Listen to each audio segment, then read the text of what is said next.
Okie dokie. Time for a true hot ham and cheese. All right, we want to start by buttering our bread. And then we're going to add some pepper jack, about 3 slices of pepper jack. And we're going to add about 4 slices of Virginia ham. And then we're going to finish this off with some Munster cheese. You could certainly add American if you want, but I think Munster is fantastic for like hot ham and cheeses. All right, then let's get this over to a griddle that has been heating up on medium heat.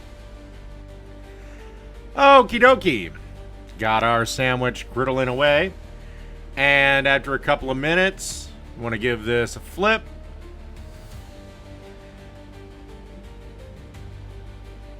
And then, again, a couple of minutes more.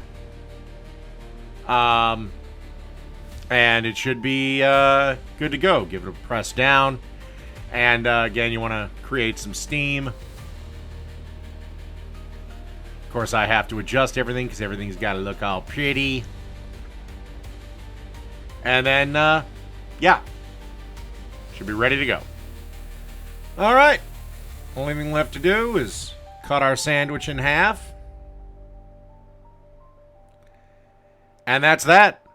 So a true hot ham and cheese. Done.